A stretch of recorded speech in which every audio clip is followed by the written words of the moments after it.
بسم الله الرحمن الرحیم. زما جاوید نوم دی چې مستاني ضلعې ترجمان یم او د اختر نه مخکې چې کوم دی وابډې والا اعلان کړو چې د اختر په دې ورځ به چې کوم دی نو وابډې طرفه هېڅ ډول شرنګ به نه وي او د هغې چې صرف هغه اعلان الفاظ سره صرف اعلان و بلکې هغه چې کوم دی د دروغو واده و اعلان و او د هغې د سبب دا چې د اختر په دې ورځ چې کوم دی د معموله زیات لوډ شیډینګ و د لوډ شیډینګ د وجې نه چې کوم د غریبانو خلکو په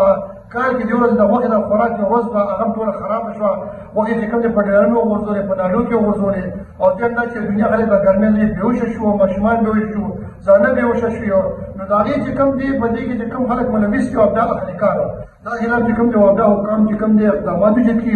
یا چې کوم دی باقي حکومت طرفه د وابې د مسله حل کولو لپاره چې کوم دلته خلک یې نامزد کړي نو هغې نه زموږ دا درخواست دی چې د وابې د مشرانو خلاف چې کوم دی تحقیق دې وکړي او هغې خلاف چې کوم دی وفاقي حکومت یو راپور ورکړي. زموږ د ډېر شاهزادي هم دا مطالبه ده چې په دې کې کوم دی که اکسیجن پکې انوالو دي، که سپنډن پکې انوالو دي، که د وابې نور اهلکار پکې انوالو دي دا خلاف چې کوم دی اقدامات وجود کړي او هغې سزا ورکړل شي. کني چې جماعت اسلامي به عوام ځان سره وباسي او د خپل حق لپاره به چې کوم دی په چوکونو کې هم ناست وي او د ډي سي په دفتر کې هم ناست وي، ډي پي او په دفتر کې هم ناست وي، په ګډ سټیشن کې هم ناست وي او د خپل حق لپاره اواز اوچتوي. وایي چې عوام ډېر تنګ شوي دي او دې وخت کې چې کوم دی عوامو چې کومه ډېره غوښه ټوله په ډیرانونو کې او په نالو کې او په ځانونو کې وغورځوله.